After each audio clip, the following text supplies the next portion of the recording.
And we've won. Let me tell you, we've won. You know, you never like to say too early you won. We won. We won the bet. In the first hour, it was over.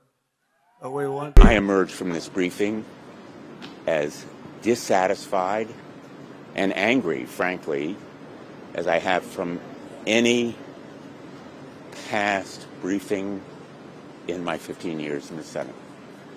I am left with more questions than answers, especially about the cost of the war. My questions have been unanswered, and I will demand answers because the American people deserve to know. And I guess I am most concerned about the threat to American lives of potentially deploying our sons and daughters on the ground in Iran. We seem to be on a path toward deploying American troops on the ground in Iran to accomplish any of the potential objectives here.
Take decisive action to stop the threat posed by the terrorist regime in Iran with Operation Epic Fury.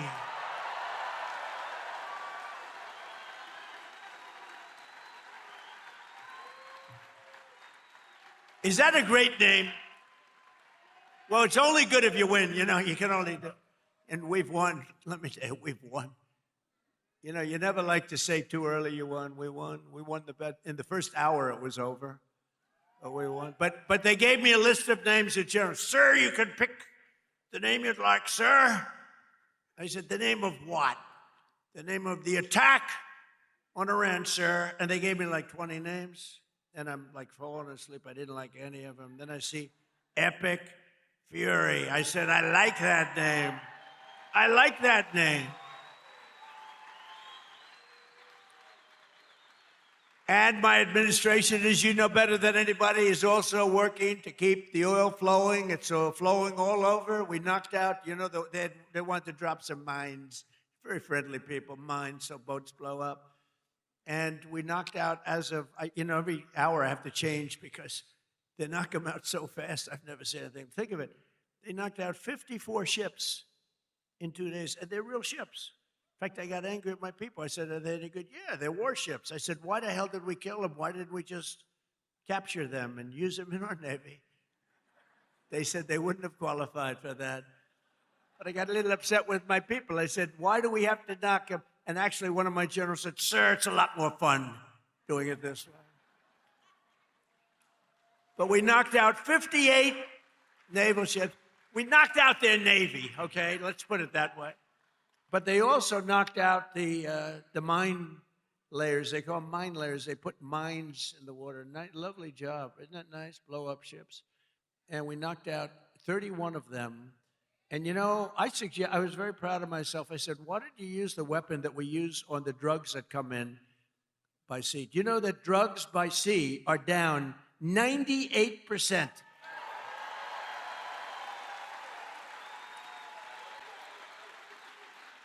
And I said, that's a hell of a weapon. And they said, well, give it a shot. It worked very well. We've knocked out, I think, 28 or 29, all of them, almost all of them. They'll all be gone. By the time I'm finished speaking, they'll be gone. These people work very fast. But I'm pleased to report that earlier today, the International Energy Agency agreed to coordinate the release of a record 400 million barrels of oil from various national petroleum reserves around the world, which will substantially reduce the oil prices as we end this threat to America and this threat to the world. We don't want to leave early, do we? We got to finish the job, right? Over the past 11 days, our military has virtually destroyed Iran. Tough country. Their air force is gone, totally gone. That took the better part of about 3 hours. They no longer have radar. They don't have anti-aircraft equipment. They don't have anything. Their missiles are down 90%. Their drones are down 85%. We're blowing up the factories where they're made left and right. And frankly, nobody has ever seen anything like it. Nobody's ever seen anything like what you're witnessing now, and that can include the original killing of Soleimani and al-Baghdadi, two of the worst killers in the world that I did, as well as Operation Midnight Hammer, where we totally obliterated Iran's nuclear potential. We obliterated it. They don't have nuclear potential. And then after Midnight Hammer, and then we left, we figured that'll be the end of them for a while. But they started again. That's why we got to finish it, right? We don't want to go back every 2 years. And that's because, there'll be some day when you don't have me as president. You'll have perhaps you'll have a weak, pathetic person like we've had in the past, mostly all. Like Barack Hussein Obama, who signed one of the worst deals ever with Iran, where they were going to give up everything. Remember when he filled up a 757 with billions of dollars of cash and sent it to Iran? Billions, people forget that. That's when I realized the presidency is very powerful. When you could put over $1 billion in an airplane and fly it over and give it to a foreign country that's your enemy. How stupid was that? But that deal, the Iran nuclear deal, gave them the right to have a nuclear weapon as of 3 years ago. If I didn't terminate that deal, I terminated it very quickly. If I didn't terminate that deal, they would have had nuclear weapons, and this world would right now be a different place, much different place. Believe me. And then Biden, he came along. He had no clue. He didn't know what the hell he was doing. But what they did was incredible. Everything they did was wrong. Think of it. Afghanistan, Biden, Afghanistan. The most embarrassing day in the history of our country. Embarrassing. 13 dead, but hundreds and hundreds are dead I count both sides. I do. I count both sides, sorry. But hundreds and hundreds of people dead. And instead of leaving from Bagram, they fled. I hate to even say it. There's no reason. We were in there. I was the one. We're going to get out. We're going to get out with strength and dignity. We're pounding the hell out of them. They didn't like Donald Trump, the Taliban. They would do anything I asked them to do. You know that. And this guy comes in, left all the equipment behind. I said, every piece of equipment will be taken out with us. They said, no, it's better to leave the plane. I said, why is it better? Well, I think it's more cost efficient to leave the plane. No. You got a brand new fighter jet, $150 million. You give it a tank of gas, little jet fuel, and you fly it out. They said, sir, I think it's better to leave the plane. These are the exact opposite generals as we have now. Do we love General Raisin Cane? He's great.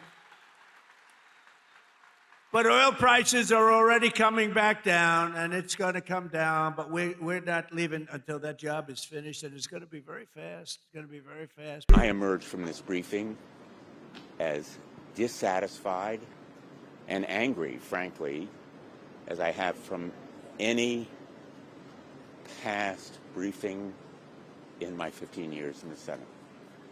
I am left with more questions than answers, especially about the cost of the war.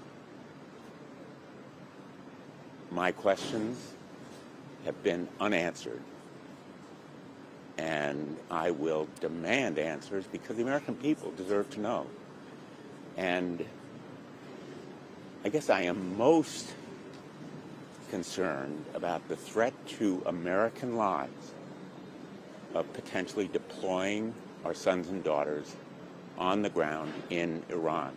We seem to be on a path toward deploying American troops on the ground in Iran to accomplish any of the potential objectives here.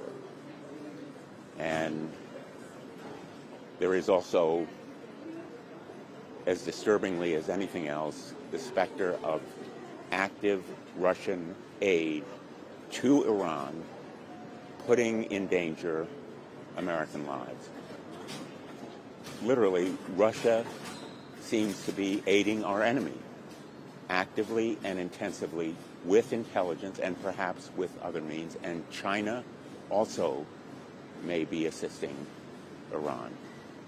So the American people deserve to know much more than this administration has told them about the cost of the war, the danger to our sons and daughters in uniform, and the potential for further escalation and widening of this war, a war of choice made by this president, not chosen by the American people, with potentially huge consequences to American lives.